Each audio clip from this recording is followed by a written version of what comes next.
mommy, and just that hot blood that flows through my veins. But I'll do fine the first half of the speech because I'm going to talk about the history of the school. My undergrad degree is actually in history. I'm a big believer in understanding our context in things. And so hopefully I'm one guy in a long line of men and women who are going to lead this school. You guys are one class in a long line of classes. But tonight is your night, so I'm going to make the second half all about you and talk to you individually. But I want to provide that context in the beginning because I think it's important. So the beginning of the Central Christian Academy story actually starts out as Baptist Academy way back in 1971. So the story is told that Dr. Clinton Hale, who was the founder of Villa Baptist Church, was meeting with some students, and they told him a story. They said that they had been at school, a local public school, and they'd seen a sign that had the peace sign. Now this is in the late 60s, maybe 1970, and at that time there were some who believed that a peace sign was actually an upside down broken cross. They found that offensive. They didn't necessarily want to do anything to the sign itself, but they wanted to present an upright cross and preach the message of Jesus and his love. So they made a poster and they put it up in their local school, and the principal told them to take it down. And so they were just flummoxed as to why they weren't allowed to put something that represented what they believed, so they went and they told Doc Hale about it. Well, Doc, of course, being who he was, went and had a conversation with the principal and said, why is it that you're discriminating against my students? You're allowing these other students to represent what they believe, but you won't let my students talk about what they believe. And he said, well, that's a religious symbol. It's not welcome here. And so Doc said, are you telling me that a symbol that represents Jesus Christ is not welcome in your school? And the principal said, that's correct, Doc. And so he said, then our students aren't going to be in your school either. That was the birth of Baptist Academy. The idea behind it was to have a place where students could be taught from a biblical worldview. All truth is God's truth, but there are different ways that you can present that truth. And so the Academy was founded in 1971 with the idea that we can teach math and science and literature and everything from a biblical worldview, and we wanted to be able to do that. Well, the first few years, the students ended up just meeting in the church, but it continued to grow. So in 1977, they built the first school building down at the current location, but it's about half of what our current building is now. Things continued to go really well. The school continued to grow. So about 20 years later, in 1997, they added a second wing, what's currently the gymnasium, the concession stand, a couple of the classrooms that are there, coach's kind of office and locker room, the skinniest, most narrowest band of locker rooms I've ever seen in my life. But that was great back then in 1997. School continued to do well, continued to grow. At its peak, it had a little over 400 students. We had multiple sections and many grade levels, and things were just going along great. Well, as sometimes happen, things change. Around the early 2009, 2010 time, there was some things that happened in the state of Indiana called vouchers. This was an opportunity for people to use some of their tax dollars to be able to send their children to private schools. And so Baptist Academy at the time went ahead and joined that program. And what it did, it provided some financial stimulus to the school, which was a wonderful thing. But it started to change who it is that the school was serving. Instead of being primarily white, two-parent church families, the school started to look more like the neighborhood. We started to have more students of color. We started to have some more socioeconomic diversity. We started to bring in maybe single-parent families, maybe a grandparent or an auntie who was raising somebody.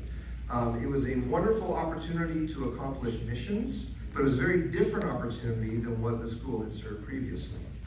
That program coincided with a challenge that happened where there was a head of school who had to be dismissed, and there was kind of a revolving door of administrators for a few years. What ended up happening is enrollment started to decline. That was understandable, didn't have steady leadership. The finances weren't doing as well because the lack of leadership and the change in the demographic led to getting poor accountability grades from the state of Indiana. What that means is the voucher program was temporarily put on hold. And so all of this ended up coming to a head in about 2017, which is something most of you graduates had to live through. And during that time, a couple of your speeches referenced it, but there were not the teachers that we needed to be providing for you guys. You were teaching yourselves in classrooms. I remember when I first got here in 2017, the calculus class was basically online, and the kids didn't have anybody they could go and meet with. They had to do everything either via email or trying to text a teacher. Really tough times. It ended up culminating with a decision to close the school. For all intents and purposes, 2017 was going to be the last year of the academy. It had changed its name in 2015 from Baptist Academy to Central Christian Academy in an attempt to be able to solicit outside funding. Generally, Baptists support Baptists, but if you throw the Baptist name on it, you're not going to get a whole lot of non-Baptists that are going to write you checks. So they figured, well, we'll separate the organization from the church, we'll give it a new name, we'll see how that works. Again, not enough resources came in, so in 2017 they decided they were going to close it.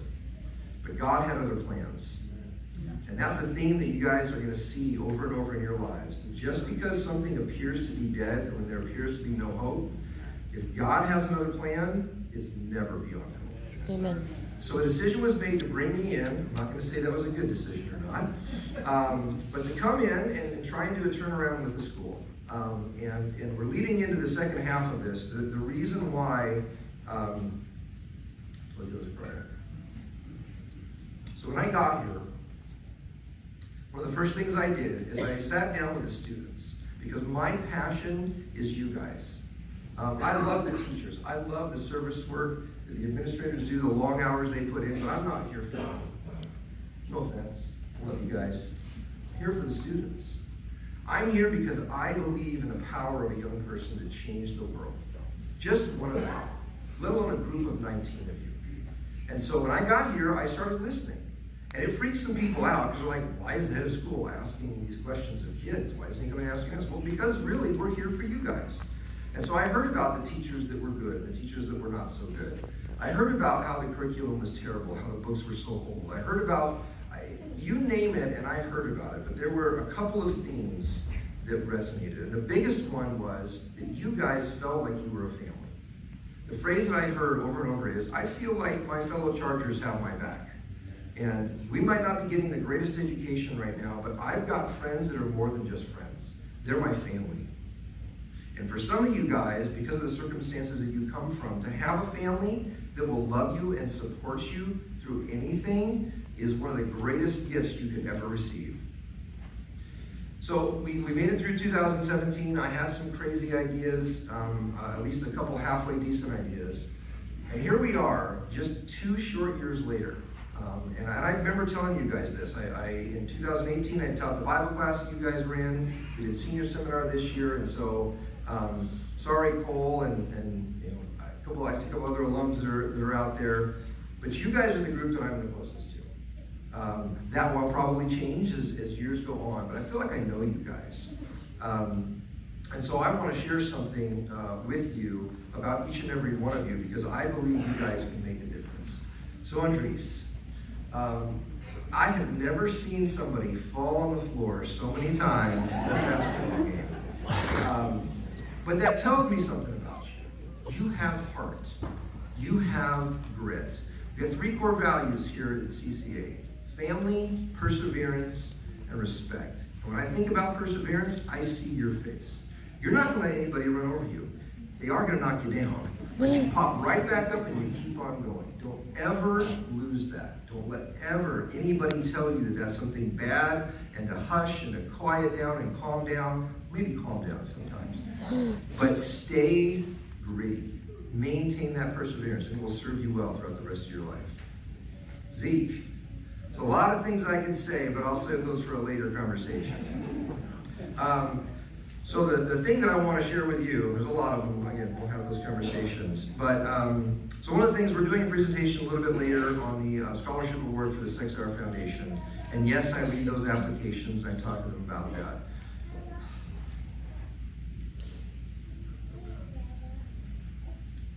Bobby, you know how much I love you, but it pales in comparison to how much your son loves and respects you. And that was all through your application. And I'll tell you right now, as somebody who's dating my daughter, which is these laughs that you're hearing, for those of you who didn't know he is, one of the things that's a huge indicator as to whether or not a young man is going to become a decent husband and father is how do you treat your parents? Do you respect your own mother? And do you respect your father? And I know that you love and respect him. And that speaks immeasurably about the job that Bobby has done and the kind of person you are. Keep him not on a pedestal, but I know his heart. Spent several days with him this last week golfing, and as competitive guys can do. Things got a little chippy there when either he wasn't playing well or I wasn't playing well, or you know. But he loves God with all of his heart, and you need to do the same. And if you hold on to that, life, no matter what it throws at you, will be something that you can do well. Taylor Craft. So I was trying to think, you know, Taylor has been here about the same amount of time that I have, 2 years. And there were a couple things that came to mind. One is just how respectful Taylor is. That is going to serve you well in life.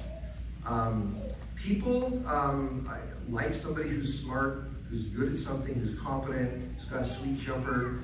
You know, those things are all nice, but what really matters is how you make people feel. And the way that you treat others with respect is something that will cause them to follow you and admire you and will set you up well for success in life. So I want you to know that I appreciate that about you, and I want you to make sure you continue to do that. I also know you're a hard worker. You mentioned being an electrician. You've got an opportunity in a few years. I know what they make. And you can be making enough money and supporting a family, giving something back to CCA if you want to. But that is something that you can achieve greatness for yourself because of what is already inside of you. Isaac Durham. So my first recollection of like noticing who Isaac was, obviously I knew who all the students were because they were in my class. But was seeing him on a soccer field, and I don't know why, I just, when I first met him, oh yeah, he plays soccer, no, he's kind of tall, kind of athletic, but why do you play basketball? You're always good basketball players. Then I saw him run. For those of you who don't know, that dude is quick as snot. I mean, he can just flat out fly. The most memorable time I saw that was we were playing, I think it was a playoff game against the Crystal House that had the female player, and she somehow got a breakaway. And I'm going, oh man, Zeke is never going to live this down, because if a girl scores on him in a playoff game, I'm going to ride him for the rest of his life. And all of a sudden, here comes Isaac, just flying out of nowhere, knocks the ball away, and never even got the shot off. And I was just like, wow, that is awesome. That same level of intensity that you showed in that moment is the same thing you need to apply in all areas of your life. I know you're going to college, trying to make the ball team there, but right now, continue to use that, because it's a strength that you have that God put in you. It's a natural ability, but if you don't take the effort to use it, it can be wasted. Hopefully someday you would end up learning, but if you can right now at 18 years old start to use that natural ability for being intense and competitive, it'll serve you very well. Zach Penner. So we've had some interesting conversations. I will say this, I'm a weird mixture of a very conservative theologian, but I'm very liberal socially. Part of that was growing up in California. So I love some of Donald Trump's policies. I don't really care for the man too much as a person. And some of his policies I don't really care for much either, but I'm not going to get on that soapbox. But that's somebody that in some of the conservative views we share. So we've been able to go back and forth. And I remember one of the early conversations, you kind of mumble something to yourself, because I was soliciting questions from you, and you're like, well, you don't want me to go. And I was like, no, I really want. And I did, but yeah, he went on like a 15-minute diatribe about all this, and it was great, because it tells me there's a lot of depth there. I think you try and hide it for some reason. I don't know why. I don't know if you're afraid of people making fun of you. You just don't want to waste the time. But you need to use that gift for thinking that you have, because the Bible calls it wisdom. And it's something that the world does not have. And unfortunately, in today's American Christianity, the church doesn't have a lot of it either, because they've gotten away from the truth of the Scripture. Don't abandon and don't neglect that gift. Use it. You go in the military, that's awesome. You know, I'm a veteran. A lot of veterans in my family. My son is currently serving. That's great. But wherever you are, whatever you're doing, don't be afraid to speak the truth in love, because people need to hear it. Josh Foltz. So Josh is a character. He's quiet. You got to draw him out. But when I think about Josh, I think about steadiness. And someone like me, who's this crazy fireball of activity, running around with my hair on fire trying to get stuff done, that's great. If the world was full of people like me, it would literally explode. The world needs people like you, who have the gifts that you have and the ability to be part of a group. And I've still seen you compete. I remember watching you play basketball. I saw you dunk. I was like, where did that come from? So it's in there. It just comes out every so often, but for the most part, you're this steady guy. Again, just like it needs all these other talents that your other classmates have, it needs people who can be steady and can bring a calmness to the group to make sure that it doesn't just spin wildly out of control, which it would do if people like me took over. Tim Glazier. So, I love Tim. One of the big memories that stands out in my mind is, so I like food, obviously a little bit too much. Sorry, dear. And so I think we started last year as juniors, we had the Bible class, and I was always like taking them out for meals. And starting this food program. No, academics are important, they are, I believe that. It's the head of school, academics are important. Relationships are more important. And so being a new head of school there, I wanted to encourage the development of relationships. So I would take them out to eat, and we were at Denny's this one time. He knows where I'm going. And we're sitting there doing stuff, and I'm sitting next to some people, and I look over, I see Tim scribbling on a napkin. I'm like, what are you doing? He's like, there's this calculus problem that I've not been able to figure. I mean, who does calculus in their spare time when they're out of... Tim Glazier does calculus in his spare time. And you did notice he's going to Purdue to major in mathematics and biochemistry, some other really hard to pronounce even thing. So God has given you gifts, Tim. That brain is not just for you to go and get a degree, and I have no doubt you'll probably get a master's and some either a PhD or multiple PhDs. That brain was given to you for a reason. Some of us know your story. It's one of those ones I can't adequately in words convey the amount of respect that I have for you. You're sitting there right now, that medal around your neck and that tassel, demonstrating that you have decided you are going to make better choices than people around you have. And you're going to use your talents and you're going to accomplish something with them. Please do that.